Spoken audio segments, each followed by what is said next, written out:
e o sal da noiva do Cordeiro, esse povo bonito, ungido santo, separado por Deus, que vai sim morar comigo na glória, na santa e gloriosa paz do Senhor Jesus Cristo.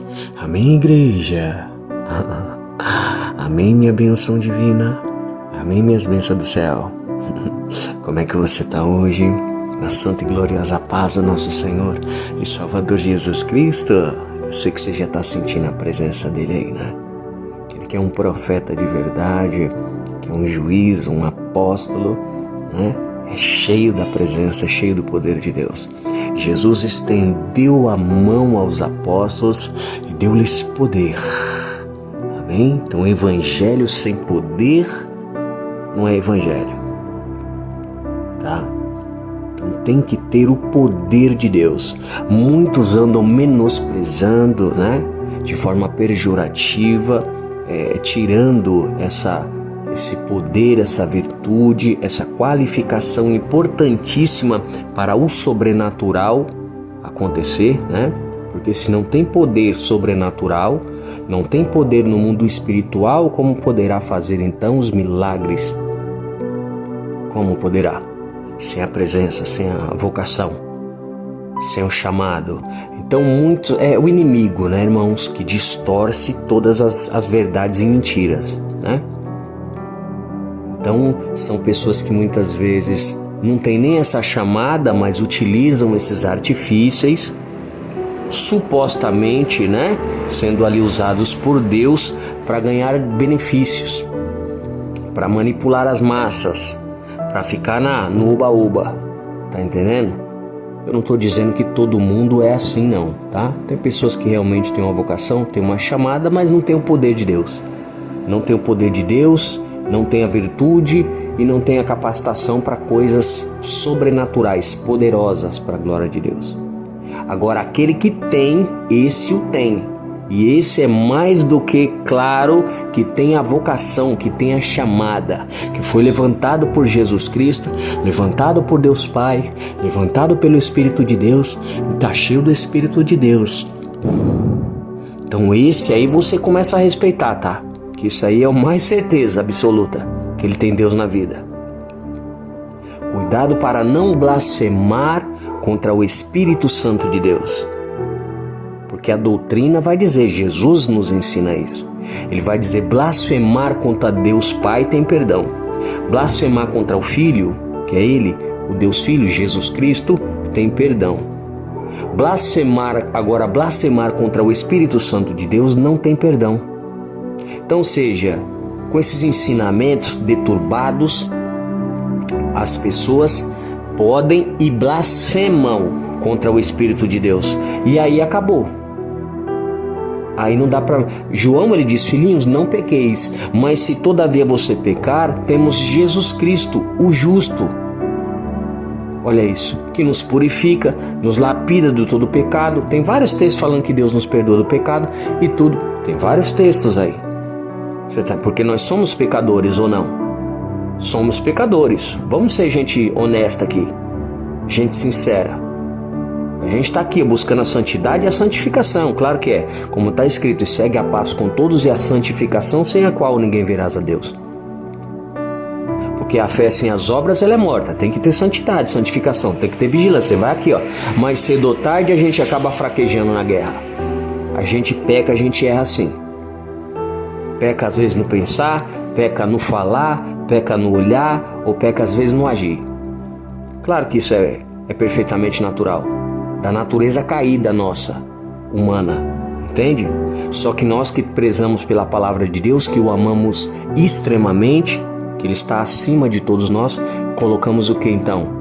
Essa doutrina, essa virtude, essa conduta sobre a nossa vida e caminhamos então no caminho estreito que Jesus disse. Que aquele que quiser vir após mim, negue-se a si mesmo, tome a tua cruz e siga-me. Então o evangelho é de cruz. O evangelho é de renúncia. O evangelho é de se negar a si mesmo. Tá entendendo? Então não é no oba-oba não. Tá entendendo? Então é difícil para mim, é difícil para você, é difícil para todo aquele que vai pro caminho estreito, é difícil. Você tá entendendo como é que é? Então Deus é com você, irmão. Deus é com você. E é como está escrito: e se Deus é por nós, quem será contra nós? Ainda que se levante, tá entendendo? Deus vai tirar a vitória. Ainda que o mundo inteiro se levante contra você, Deus vai te dar vitória.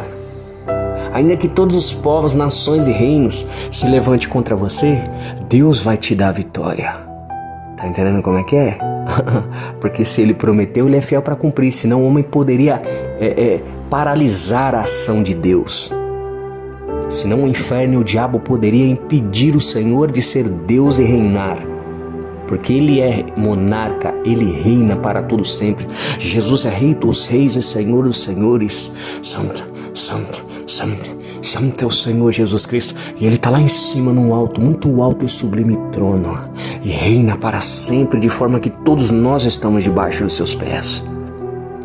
Toda a reverência, toda a honra seja dada, toda a glória seja dada a Jesus Cristo, o nosso Senhor e Salvador. Então todo o respeito com Ele ainda é pouco. Toda a reverência com Ele ainda é pouco. Toda a reverência com Deus Pai, o Espírito de Deus, ainda é pouco.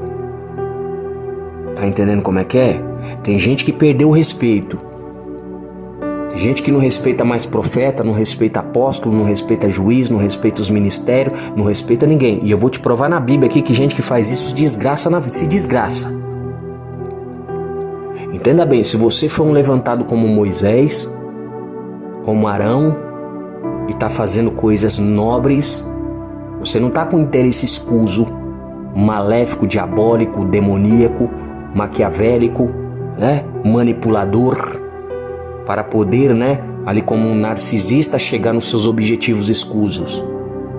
Se você é desse jeito, aí Deus vai tratar com você também. Agora, se o seu coração é puro, espírito reto, e você está ali na missão do Senhor, fazendo a obra de Deus com o coração puro, espírito reto, para louvar, para exaltar a Deus, para exaltar o nome de Deus, para mostrar a grandiosidade dele, e para ajudar os queridos e os amados irmãos na caminhada, pode ter certeza que Deus é com você. Pode ter certeza que Deus é com você. Agora, desde que você também esteja fazendo as coisas com o coração puro, espírito reto, na verdade. Não adianta também, porque tem aquela coisa, né? Aquele dito popular que diz que de boa intenção o inferno tá cheio, né? Porque tem gente porque os fariseus e os saduceus tramavam contra Jesus. Tramava contra os apóstolos lá, contra os irmãos, fazendo bolinho furado na sinagoga de Satanás. Jesus mesmo falou para eles: ai daqueles que dizem ser judeu e não são, mas são da sinagoga de Satanás. Você está entendendo? Aí agora vamos dizer que aqueles irmãos estavam fazendo a obra de Deus? Vamos falar que os saduceus e os fariseus estavam fazendo a obra de Deus? De maneira nenhuma. Estava fazendo a obra do diabo. Estava na frente do trabalho, estava na sinagoga se reunindo, tramando para destruir os apóstolos e destruir a Jesus Cristo. De forma que fizeram bolinho e mataram Jesus. Mas ele ressuscitou no terceiro dia e vive e reina para sempre. Santo, santo, santo é o Senhor Jesus Cristo, aleluia, porque ninguém vai destruir, vai acabar com a obra de Deus, não, com os filhos de Deus. Jesus falou para ele: vocês têm por pai é o diabo. Jesus falou na cara deles, porque Jesus, quando era para falar, ele falava na cara. Se Jesus estivesse aqui hoje, no meio de fariseu safado que está lotado por aí, ele ia falar bem no meio da rua, assim, no meio da cara, assim, no meio da lata, assim, na igreja, para todo mundo ouvir. Aí você ia falar que Jesus não tinha educação. Você ia falar que Jesus é um mal educado. Você ia falar que Jesus era um desequilibrado. Você ia falar que Jesus queria vingança. Você ia falar que Jesus estava revoltado. Você ia falar um monte de besteira. Porque ele fez mesmo um chicote de corda e foi logo uma pisa nesses fariseus safados. Dentro do templo eles largaram de ser safado. Fazia a casa de Deus de comércio, que eram uns vagabundos mercenários safados.